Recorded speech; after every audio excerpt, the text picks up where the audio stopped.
Ya, shalom. Apa kabarnya hari ini? Puji Tuhan. Ya, saudara, ya saya percaya kita semua dalam keadaan baik, sehat dan luar biasa.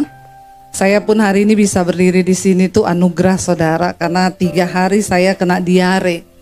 Ya, dan saya lemes sekali ya. Ternyata kita tuh cuma kena diare aja bisa lemes ya saudara ya. Betapa kita ini rapuh, nggak ada apa-apanya ya. Tapi saya percaya Tuhan beri saya kekuatan ya, apalagi dengan ini lampu terang sekali ya, lampu ini ya, bisa dikurangi sedikit cahayanya saudara. Ya, karena memang ya untuk kebutuhan kamera, tapi ya jadi saya bisa lihat mukanya jemaat di sini. Shalom Bapak Ibu. Ya, apa kabarnya? Luar biasa, hari ini tema firman Tuhan adalah kita nih melayani di dalam ketulusan. Ketulusan hati ini penting sekali Bapak Ibu. Kenapa? Karena Alkitab berkata Tuhan itu melihat hati. Ketulusan adalah sesuatu yang tersimpan jauh di dalam hati dan orang tidak bisa lihat. Siapa yang bisa lihat? Tuhan. Tetapi ini juga adalah hal yang sangat penting, akan menentukan hidup kita diberkati atau tidak. Itu tergantung dari ketulusan hati yang kita miliki. Kita baca dulu bersama ayat dari firman Tuhan yang diberi 1 Petrus pasal yang ke-5 ayat yang kedua saudara. 1 Petrus pasal yang ke-5 ayat yang kedua. Kita baca di sana firman Tuhan berkata 1, 2, 3. Gembalakanlah kawanan domba Allah yang ada padamu, jangan dengan paksa tetapi dengan sukarela, sesuai dengan kehendak Allah. Dan jangan karena mencari keuntungan tetapi dengan pengabdian diri. Ini surat Petrus ya kepada rekan-rekan sepelayanannya. Dikatakan kita harus melayani dengan hati yang tulus saudara. Ketulusan itu ada 2 hal di dalamnya, tentunya di sana dikatakan Petrus memberi nasihat kepada rekan-rekan sepelayanannya. Gembalakanlah kawanan domba Allah yang ada padamu, jangan dengan paksa tapi dengan sukarela sesuai dengan kehendak Allah. Dan ya jangan karena apa? Mencari keuntungan tetapi dengan pengabdian diri. Saudara, orang yang tulus itu pasti tidak mau mencari keuntungan. Dan ini bukan hanya berlaku bagi hamba-hamba Tuhan atau orang yang melayani Tuhan, tapi kita semua yang ada di tempat ini. Ya, orang yang tulus itu tentunya pertama dia tidak selalu mau mencari keuntungan. Kenapa sebuah pernikahan juga bisa gagal bahkan berakhir dalam sebuah perceraian? Karena suami sukanya mencari untung, istri juga suka mencari untung. Kalau dalam sebuah pernikahan suami cari untung dari istri, istri cari untung dari suami, yang terjadi apa dalam rumah tangga itu? Ya, tidak ada lagi ketulusan. Amin Bapak Ibu. Ya, istri melakukan sesuatu, ya kalau saya lakukan ini saya untungnya apa? Layani kamu, enak aja ya. Maka ada satu tayangan saya lihat saudara. Kalau suami itu gajinya di atas 50 juta, pulang dibukain pintu, istrinya dicium. Halo papa, capek ya? Sini pak, tasnya dibawain. Ya, lalu dikasih kopi, dikasih teh, silakan pak duduk. Gaji di atas 50 juta. Yang UMR begitu pulang nggak dibukain pintu, ketok-ketok buka pintu sendiri, begitu nyampe istrinya langsung kasih galon, nih ganti galon sana, karena gajinya UMR. Saudara, ya kenapa terjadi seperti itu? Sebab dua-dua sudah mencari keuntungan. Ya, kalau dalam pernikahan sudah mencari untung, jujur atau tidak loh, diakui nggak? Coba kita introspeksi diri. Dalam pernikahan kita sekarang kita cari untung atau tulus melakukan sesuatu untuk pasangan kita? Halo, nggak usah jawab sama saya, nggak usah jawab di sini. Kalau jawabnya di sini semua jawabannya manis. Ya, tapi jawab di dalam hati saja, amin. Ya, kita melayani suami kita tulus atau karena ada apanya? Kita melayani istri kita itu tulus atau ya karena ada sesuatu? Itu perlu kita tanyakan saudara. Kenapa akhirnya istri menjadi lelah melayani suami, suami menjadi lelah melayani istri? Bahkan juga di dalam pelayanan saudara, kadang kita menjadi lelah dalam melayani Tuhan. Kenapa? Karena sudah bicara untung rugi. Amin. Jadi sudah seperti dagang. Ya, kalau pernikahan jadi dagang, untung rugi, kacau nggak? Kacau, saudara. Tuhan itu mau kita melayani, dikatakan jangan karena untuk mencari keuntungan, tetapi dengan pengabdian diri. Ya, pengabdian diri ini nasihat ini bukan hanya bagi para pelayan-pelayan Tuhan diberikan oleh Petrus, tapi bagi setiap kita. Ya, kalau dalam rumah tangga itu ada pengabdian diri, luar biasa nggak pernikahan kita? Wow, saya mau melayani suami karena ini pengabdian diri saya. Ya, saya melayani anak-anak, ya ini pengabdian diri saya. Bicara untung rugi, ya saya nggak peduli. Percayalah Bapak Ibu, semua yang kita lakukan itu kita akan mendapat upah dari Tuhan. Amin. Ya, tapi menjadi orang yang tulus itu memang kayaknya kok kalah terus ya. Ya, ada yang berkata begitu, saya itu loh Bu, sudah ngalah sama suami. Tapi kayaknya semakin saya ngalah, dia kayaknya semakin besar kepala ya Bu. Ada di sini yang seperti itu? Nggak usah angkat tangan. Nanti chat nomor konseling di bawah ini. Ya, percayalah Bapak Ibu, ketika kita hidup dengan pengabdian diri, maka Tuhan itu menilai kita loh. Dan ada upah loh. Ya, tapi memang benar untuk melakukan semua yang tulus hati itu, saudara, Tuhan ingat kepada keturunannya loh. Padahal sudah nggak mungkin ya, Tuhan bisa langsung memberikan kerajaan itu langsung semuanya kepada Yerobeam. Tapi Tuhan bilang, "Ndak, aku sisakan 2. Karena aku ingat kepada Daud, ayahnya Salomo, dan Tuhan sudah berjanji bahwa kerajaan itu tidak akan terputus dari Daud dan keturunannya." Tapi karena keturunannya tidak melakukan apa yang Tuhan katakan, tidak hidup dengan tulus hati di hadapan Tuhan, ya, lalu dikatakan di sana Tuhan akhirnya menghancurkan semuanya, tapi masih disisain 2, saudara.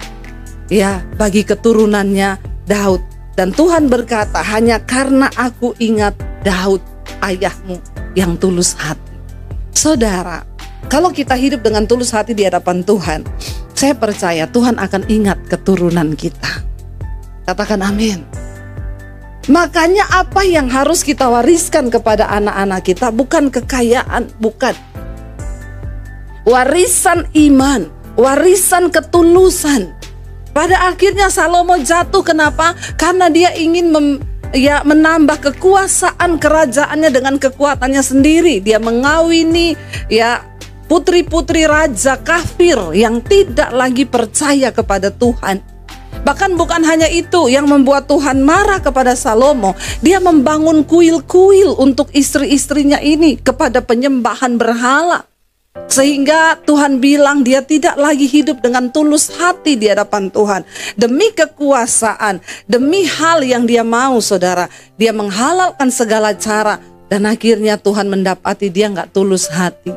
Tapi karena Daud ayahnya, ya, Tuhan masih beri 2 suku di bawah kepemerintahan Rehabeam anak Salomo yang menjadi kerajaan Yehuda, saudara.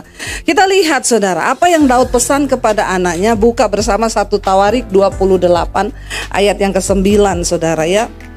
1 Tawarik 28 ayat yang ke-9. Apa yang Salomo pesan kepada anaknya? Dia berkata begini kepada Salomo. Daud berpesan kepada Salomo waktu dia itu mau menggantikan ya Daud ayahnya. Baca bersama. Dan engkau anakku Salomo, kenalilah Allahnya ayahmu dan beribadahlah kepadanya dengan tulus, ikhlas dan rela hati. Sebab Tuhan menyelidiki segala hati dan mengerti segala niat dan cita-cita. Ya, jika engkau mencari Dia, maka Ia berkenan ditemui olehmu. Tetapi jika engkau meninggalkan Dia, maka Ia akan membuang engkau untuk selamanya. Katakan amin. Saudara, ketika bahkan Daud hendak turun dari tahtanya dan akan mengangkat Salomo menjadi raja menggantikan dia, dia berkata kepada Salomo, tetapi engkau, hai anakku Salomo. Dia bilang apa? Kenallah Allahnya ayahmu. Loh, luar biasa loh saudara. Dia nggak bilang kenalah Allahnya Israel, enggak. Kenalah ayahnya siapa? Kenalah Allahnya siapa? Ayahmu. Kita bisa nggak berkata kepada anak-anak kita, Dek, kenalah Tuhan yang mami sembah itu loh. Kenalah Tuhan yang papi sembah itu loh. Kenalah Tuhan yang papa mamamu sembah itu loh. Kenapa Daud berkata kenalah Allahnya ayahmu itu? Kenapa saudara? Ini bicara tentang sebuah hubungan antara Daud dengan Tuhan yang begitu dekat. Dia mengenal Tuhan dengan benar dan dia mengenal siapa Tuhan yang dia sembah itu. Makanya dia berkata kepada Salomo, kenalah Allahnya ayahmu. Saudara, iman itu harus kita wariskan kepada anak kita. Dan Daud berpesan apa? Beribadahlah kepadanya dengan tulus, ikhlas. Saudara, kita nggak bisa mungkin tulus kepada manusia kalau dengan Tuhan saja hubungan kita tidak tulus. Amin. Tapi banyak orang Kristen suka main judi dengan Tuhan. Ya, saya ini sudah doa loh. Awas loh kalau Tuhan nggak jawab doaku. Ya enggak saudara? Ya, kalau disuruh melayani Tuhan, tunggu dulu. Doaku belum dijawab. Aku enggak mau melayani Tuhan sebelum doaku itu dijawab. Main judi enggak kita sama Tuhan? Ya, kita lupa bahwa nafas hidup yang kita hirup ini adalah pemberian Tuhan. Engkau bisa napas, engkau bisa berjalan, keadaanmu bisa baik-baik saja, itu semua karena Tuhan. Makanya bagaimana kita bisa memiliki sikap tulus dengan sesama? Diawali yang pertama kali kita ini sama Tuhan hubungannya harus tulus. Saya ingat pertama kali kami datang di Jakarta saudara, hidup kami susah sekali ya. Lalu suami saya berkata, waktu itu kami numpang ya di salah satu rumah saudara saya. Lalu suami saya berkata begini, saya berdoa minta rumah saya ya. Kata suami saya, biasanya kalau kamu yang doa itu didengar sama Tuhan. Ya, kata suamiku. Ya, doa minta rumah karena doamu itu didengar. Saya bilang sama suami saya, ndak usah berdoa minta rumah. Kita ini ikut Tuhan tulus saja. Kalau Tuhan tahu kita sudah butuh rumah, Tuhan pasti kasih. Tapi kita ndak usah punya embel-embel, mau melayani minta rumah, minta ini. Jadi saya itu ikut Tuhan, saya ndak pernah loh berdoa minta rumah. Saya ndak pernah berdoa minta mobil. Saya ndak pernah berdoa minta motor. Saya nggak pernah berdoa minta sesuatu yang sifatnya itu materi. Kenapa saudara? Karena saya tahu saya ini sudah diselamatkan hanya karena anugerah. Itu sudah luar biasa. Ya, ketika kita itu dengan Tuhan tulus saudara, ya, maka saya percaya waktu kita tulus dengan Tuhan, ya hubungan kita juga dengan sesama, kita juga dengan suami, dengan istri, dengan anak itu ya insya Allah juga akan tulus. Amin. Tapi orang kalau sama Tuhan aja udah bulus ya.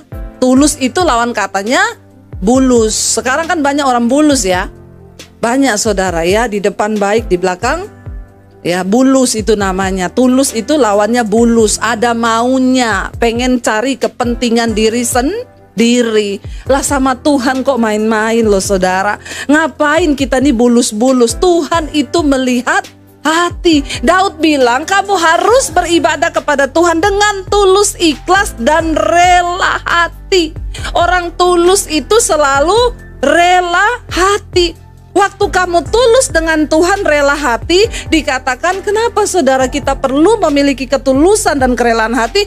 Sebab Tuhan, apa dikatakan di sana? Menyelidiki. Apa yang Tuhan selidiki? Segala hati dan mengerti segala niat. Amin. Tuhan tahu nggak niat yang ada di hati kita sekarang? Tahu. Ya. Jadi kita nih nggak usah bulus-bulus karena Tuhan mengerti segala niat yang ada di dalam hati kita. Niat kita tuh apa? Makanya saya selalu berkata sama Tuhan tuh gak usah pencitraan, saudara. Percuma. Engkau mau diberkati, tulus cintai Tuhan, tulus melayani Tuhan, bukan karena ada niat mau cari muka, mau cari nama. Ya udah punya muka masih rempong cari muka. Heran gak sama orang Kristen itu? Mau taruh di mana lagi tuh muka? Sudah punya muka besarnya segini, masih suka-suka cari muka sama orang. Ya, udah gitu cari muka jatuhkan orang lain lagi. Heboh nggak, saudara? Hei, percuma. Dengar baik-baik. Ayat ini berkata, Daud mengingatkan anaknya Salomo, kenapa engkau harus beribadah kepada Tuhan dengan tulus ikhlas dan rela hati? Sebab Tuhan menyelidiki segala hati, mengerti segala niat dan cita-cita. Ya, maka engkau ya, ketika engkau sungguh-sungguh mencari Tuhan, dia bilang, maka ia akan memberkati engkau, berkenan ditemui olehmu. Ketika engkau mencari dia, Tuhan berkenan ditemui olehmu. Saudara, apa yang paling membuat hidup kita bahagia? Waktu kita berdoa, Tuhan berkenan untuk ditemui. Amin. Tapi orang Kristen itu banyak merasa aman-aman aja. Walaupun doa gak ketemu Tuhan, pokoknya doa dia. Gak tahu ketemunya siapa. Ya, ini penting loh, saudara. Daud pesan kepada Salomo, kalau engkau hidup mencari Tuhan tulus ikhlas, rela hatimu dengan Tuhan, ya Tuhan itu melihat niat hati. Dia tahu semua niat-niat busuk, niat-niat baik. Itu Tuhan tahu loh, saudara, ibu-ibu, bapak-bapak. Engkau punya niat busuk kepada pasanganmu, kepada anakmu, kepada siapa, ingat loh, Tuhan tuh tahu loh ya. Jangan sampai ya, walaupun engkau benci kepada suamimu, jangan sampai ya bikin jus dikasih sianida. Ya ini lagi heboh lagi nih kasus sianida. Ya ternyata memang banyak sandiwara di dalam dunia ini.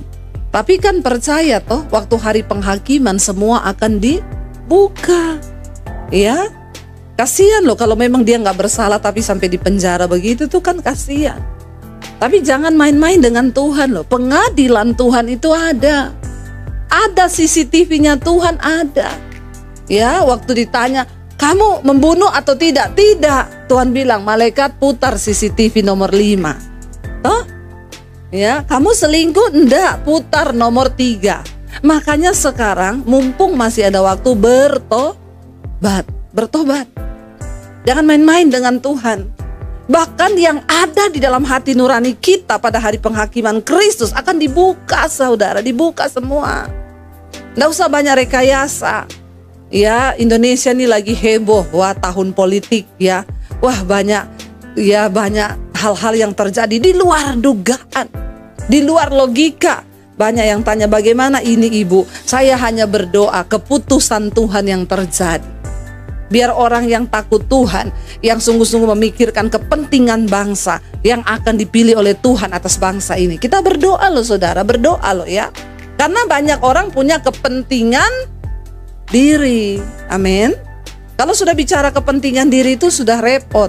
Mau di pemerintah, mau di bangsa, mau di gereja, mau di pelayanan. Kalau semua sudah bicara tentang kepentingan diri, itu ngeri saudara, ngeri. Mari kita melayani Tuhan dengan tulus ikhlas, kata Daud. Dia loh, waktu saya baca ayat ini saya tertemplak loh saudara. Iya ya benar ya. Tuhan menyelidiki segala hati. Dia mengerti segala niat ya dan cita-cita. Dia tahu semua. Makanya anak-anak muda hari ini engkau punya cita-cita apa? Ya Tuhan tuh tahu cita-citamu. Ya kemarin ada yang konseling sama saya, Bu. Saya ini punya pacar.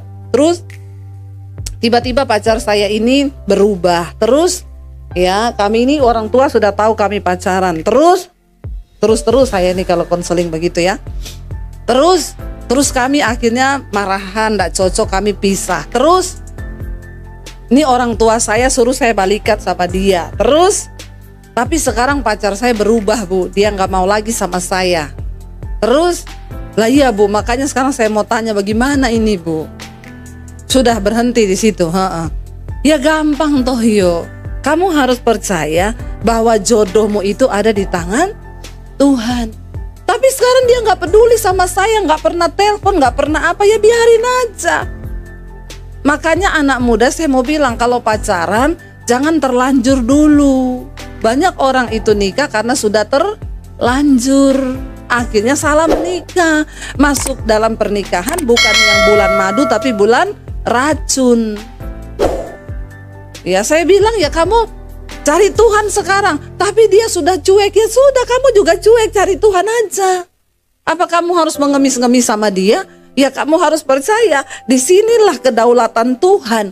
Sebab Tuhan mengerti segala niat, segala hati. Ya jangan sampai kamu berpikir, waduh cinta ditolak, dukun bertindak. Nanti kamu datang sama saya bilang berdoa, berserah sama Tuhan, kamu tidak terima. Terus nanti kamu cari orang pinter. Jangan saudara.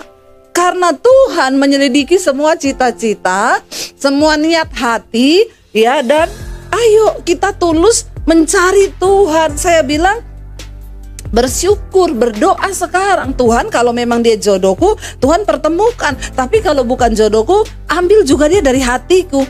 Hilangkan itu semua. Ya, biarlah saya hanya mata saya tertuju kepada Tuhan. Kan itu yang benar. Tapi bu, capcay nggak saudara? Capcay loh layani orang begini nih. Karena yang dia mau itu keinginan hatinya, bukan kehendak Tuhan. Saya bilang, terus maumu itu apa sekarang? Ya, konseling sama saya itu mau apa? Supaya kita berdoa tarik dia kembali. Ngapain? Percaya aja, bilang Tuhan, kalau dia jodohku engkau kembalikan. Kalau bukan ya sudah. Yang harus kamu lakukan sekarang adalah cintai Tuhan dengan tulus hati dan dengan rela hati. Semua itu Tuhan sudah atur saudara. Berkat kita, takarannya sudah ada. Tapi persoalannya sekarang, kita ini mencintai Tuhan dengan tulus hati atau tidak? Kita ini mencintai Tuhan dengan rela hati atau tidak? Waktu kita belajar mengasihi Tuhan dengan rela hati, maka saya percaya saudara, kita juga bisa mencintai sesama kita itu dengan rela hati. Orang yang tulus itu gampang saudara. Mau disakiti ya sudah, enggak apa-apa. Mau difitnah ya sudah juga, enggak apa-apa. Sebaik-baiknya kita di luar sana pasti tetap akan ada orang yang menceritakan yang buruk tentang kita. Tapi jangan usah stres. Ya, biarin aja ya. Enggak apa-apa saudara. Mau sebaik apapun kita. Dulu saya dulu terganggu loh kalau ada orang menceritakan yang buruk tentang saya. Tapi sekarang saya sadar, oh iya ya kita nih sebaik-baik apapun kita di luar sana selalu ada yang tidak suka sama kita. Tidak semua orang harus suka kita. Yang penting kita punya ketulusan di hadapan Tuhan. Itu yang terpenting. Biarin aja. Waktu engkau punya ketulusan di hadapan Tuhan, Tuhan kok yang angkat hidupmu. Tuhan kok yang akan mempromosikan engkau. Nggak usah cari muka. Nggak perlu menjatuhkan orang lain untuk mendapatkan sesuatu. Tapi cari perkenanan Tuhan. Cintai Tuhan dengan rela hati. Saya pengen kita baca saudara. Mazmur pasal 26. Daud menulis begini. Mazmur 26 ayat 1 dan 2. Kita baca saudara. Daud itu sudah terbukti hatinya tulus di hadapan Tuhan. Artinya apa? Daud mencintai Tuhan dan dia gak kepengen yang neko-neko. Kalau Tuhan kasih dia tahta itu cuma bonus. Tapi Daud gak pernah cari itu. Orang yang tulus hati gak pernah cari sesuatu, tapi Tuhan yang kasih saudara. Tuhan yang akan memberikan. Dari Daud kita baca Mazmur 26 dikatakan di sana, dari Daud, berilah keadilan kepadaku ya Tuhan, sebab aku telah hidup dalam ketulusan. Kepada Tuhan aku percaya dengan tidak ragu. Ayat yang kedua dia berkata apa? Ujilah aku ya Tuhan dan cobalah aku, selidikilah batinku dan hatiku. Saudara, bagaimana kita bisa memiliki ketulusan di hadapan Tuhan? Orang yang tulus hati selalu mau dikoreksi oleh Tuhan. Amin. Mau dikoreksi juga oleh sesama. Ya, istri ketika kita dikoreksi oleh suami, ketika kita dikoreksi oleh siapapun, mari kita menerima itu. Dikoreksi oleh anak, ya siap untuk minta maaf ya. Nggak apa-apa, ya siap. Bilang maaf kalau kita sebagai orang tua salah. Saya nggak pernah ragu untuk ngomong maaf ke anak-anak kalau memang saya yang merasa saya salah. Ya, saya ngomong maaf ya, maafin mami. Nggak apa-apa. Ya, kayaknya kita susah ya baca Maaf, saya pernah lihat satu komedi itu dia diajak istrinya, sini yuk kita belajar baca ya. Suruh baca yang susah-susah ya. Dibaca sama istrinya. Kalimat-kalimat yang susah dibaca semua. Begitu ditulis maafkan aku salah. Coba baca ini, istrinya nggak bisa baca loh. Ya, baca ini sayang. Padahal abis disuruh baca ini dibaca ini integritas, dibaca kalimat-kalimat yang sudah dibaca. Begitu sampai di kalimat yang terakhir, maafkan aku salah. Baca ini isinya. Memang sulit bagi kita untuk mengakui bahwa kita salah. Sulit untuk kita berkata maaf, tapi orang yang tulus hati, dia rela untuk diuji, saudara. Daud berkata, ujilah aku ya Tuhan. Aku ini hidup dengan tulus hati di hadapan-Mu, tapi ujilah aku Tuhan. Cobalah aku, selidikilah batinku dan hatiku. Makanya ada pujian yang berkata, ujilah aku Tuhan, cobalah aku Tuhan, selidiki hatiku dan batinku, mataku tertuju padamu. Orang yang tulus hati mau diuji, saudara. Kalau hari ini saudara sedang mengalami ujian dari Tuhan, terima itu dan berkata, Tuhan, terima kasih buat ujian ini. Kalau hari ini kita sedang menghadapi pencobaan, bilang Tuhan terima kasih. Orang yang tulus hati menerima semua dalam hidupnya itu dengan mata yang hanya tertuju kepada Yesus. Tidak apa-apa, ini berat, iya Tuhan. Aku tahu ini berat Tuhan. Tapi aku hanya mau memandang kepadamu sebab aku tahu Tuhan tidak pernah salah. Makanya ayat yang pertama tadi Daud bilang apa? Tuhan berilah keadilan kepadaku ya Tuhan. Sebab aku telah hidup dalam ketulusan, dan kepada Tuhan aku percaya dengan tidak ragu-ragu. Orang yang tulus hatinya percaya sama Tuhan. Jangan pernah ragukan Tuhan. Waktu kita tidak meragukan Tuhan, kita percaya bahwa semua yang terjadi di hidup kita itu seizin Tuhan. Saudara, mari kita belajar mencintai Tuhan dengan tulus hati. Tidak usah banyak permintaan hari-hari ini. Aku mau gini Tuhan, tapi jawab dulu ini. Aku mau gini Tuhan, tapi berkati dulu. Tuhan aku mau gini, tidak usah. Mari kita belajar memiliki ketulusan hati dalam beribadah kepada Tuhan, mengasihi Tuhan. Saya undang para imam musik maju ke depan. Biarlah hari-hari ini saudara kita mau berkata kepada Tuhan, Tuhan koreksi kami Tuhan. Uji kami Tuhan, kalau ada yang tidak berkenan di hidup kami mau Tuhan bentuk kami menjadi setulus dengan yang Tuhan mau. Ingat saudara, waktu kita hidup dengan tulus hati, anak cucumu akan mendapat berkat yang dari Tuhan. Bangkit berdiri bersama, kita katakan di hadapan Tuhan, ujilah aku Tuhan, cobalah aku.